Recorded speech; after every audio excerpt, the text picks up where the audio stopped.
welcome everyone to our myHR Minute. It's great to have everyone here to discuss at-will employment, which is a topic that I get a lot of questions about.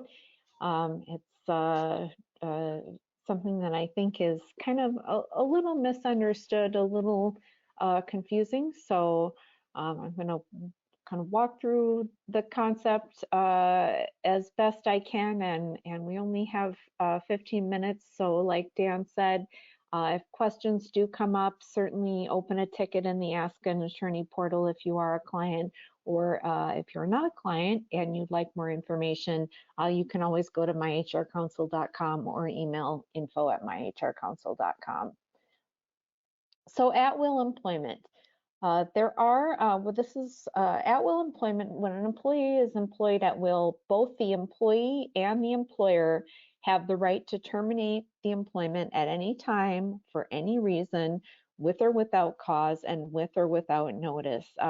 There are some state and federal laws that do require advance notice. In the event of a group layoff, sometimes advance notice is required, but generally, if someone comes in one day wearing a shirt you don't like, you can send them home immediately with this final check in California. And so some other states, you've got to get that final check out in a couple days. But generally, no notice is required to terminate an employee. So at-will law in the United States. So all employees, I like to say all employees except in Montana are born at will. So everybody is born at will except in Montana unless you do something to take away that at-will status. So you can do this, you can take away that at-will status either on purpose or by accident. So this is why you want to get the advice of counsel as to what your practices are with your offer letters, with your restrictive covenants, with your handbooks, all of that, because your employees are born at will. You don't want to take away that at-will status accidentally. Montana, like I said, is the outlier and does have specific conditions under which an employer may legally terminate an employee. However, employees may still quit at any time for any reason. Labor or union, if you're a union shop, progressive discipline may be required. A list of for cause reasons for termination may be required under the CBA. This is something you bargain for when your employees unionize. So union shops are a little different when it comes to at-will employment.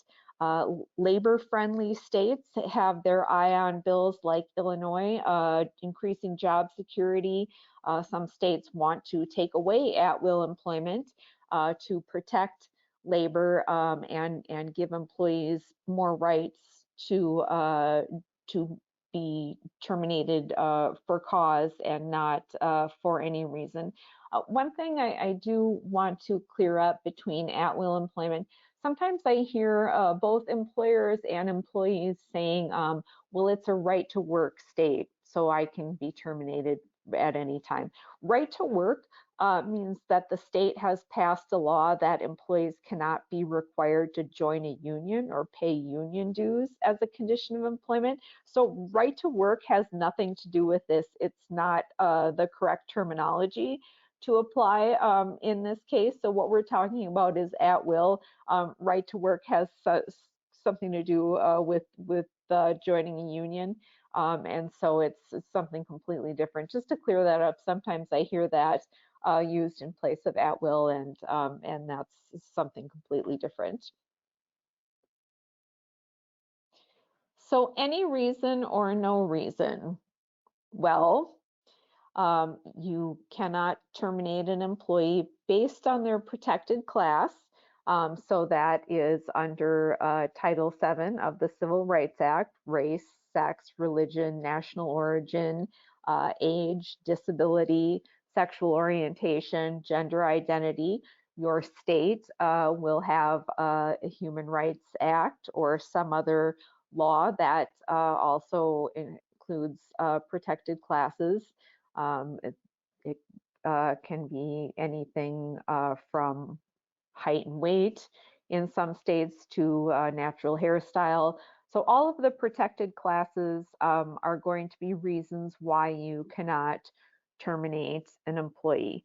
Um, this includes things like, so age would be a protected class. Age 40 and over is a protected class. So you cannot terminate somebody under a mandatory retirement type of policy. There are some exceptions for some industries, but generally, you'll know if this is you, but generally mandatory retirement policies are not allowed.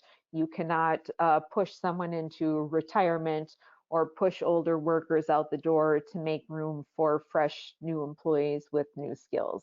So that would be a discriminatory reason for termination. And even though there is at-will employment, and you can say, well, Bob is an employee at will, and it's time for him to retire. He's been here too long, and we want some new blood in. That is not, or that is a discriminatory reason, and at-will employment would not apply. No terminating someone with a disability because you believe it would be expensive or inconvenient to provide a reasonable accommodation, or because you are worried that someone with a disability is more likely to get hurt on the job and file a work comp claim. So no terminating someone with a disability for those reasons, that even though the person with a disability is employed at will, those would be discriminatory reasons and would be not allowed. If someone makes a harassment or a discrimination claim and you terminate them based on that harassment or discrimination claim, that is a retaliatory reason, and that is an exception to the at-will employment. So no terminating someone who makes a harassment or discrimination claim, even though sometimes I hear from clients this employee is just playing the race card, trying to get attention, get their way. If they make a harassment or discrimination claim, you cannot terminate them based on making that claim. They may do something else. They may have other behavior that you can document, that you can terminate them based on their other behavior, but terminating them based on making the claim is retaliatory and is not allowed, even though they are at will. No terminating any whistleblowers, OSHA complaints, complaints of illegal activity. No terminating someone who requests FMLA, even if you do not think you can handle providing intermittent leave. That is, again, retaliatory, and that is an exception to at-will employment. So even if you think you can't provide intermittent leave to someone who requests intermittent FMLA, that's an exception to at-will employment. These are the things that will get you sued for wrongful termination. If you do it for one of these reasons, it is wrongful, even though employment is at will, or it'll get you taken to the EEOC or your state human rights agency. So employment contracts, if you have an employment agreement with a specific term and you terminate before the time is up, the employee can sue you for breach of contract and either get their job back for the rest of the term or all of the wages they would have made in the remaining period. If the agreement requires advance written notice to terminate and you terminate someone effective immediately, you have to either let them work the notice period or pay them what they would have earned during the notice period. Some contracts have a good cause list, and the contract can only be terminated if the employee does something that you have specifically defined as good cause. So you need a very good catch-all if you're going to do this in an employment contract. Promises or guarantees of benefits or privileges are most often used as recruiting incentives. Employers may inadvertently lock themselves down to one of these, but these are more commonly things that are seen in sports and entertainment, locking yourselves down to specific benefits or privileges or compensation packages, not necessarily contracts that are seen in most industries, but you want to be careful that you are not inadvertently doing this in your industry. So how are contracts created? So some employers don't want their employees to be at will. They want contracts with their upper level people, and they draft employment agreements and get them signed. So that's one way to create a contract. Unless you have a key, highly compensated employee, you do not want an employment contract. You want to be able to terminate immediately if you have to. You also don't want an employment contract with no specified term, because like I said, if you terminate an employee who has an employment contract with no specific term, they can sue you saying you breached the contract, and then there's no limit on what kind of payout they might get because you're going to have to buy out an indefinite contract. So you don't want to inadvertently create an employment contract. So how are the ways that employers inadvertently create an employment contract? Offer letters are the most common way I see employers accidentally creating a contract. If you don't have an at-will statement in your offer letter and you are using language like, if you sign here to accept the offer, you will be entitled to this, you may be creating an employment contract. You made the offer and they accepted. That's all that's needed for a contract. Offer letters and handbooks should also state that the terms and conditions may be modified in the employer's sole discretion. Employee handbooks should stress at will throughout. Everything should state that certain policies do not change the at will nature of the employment.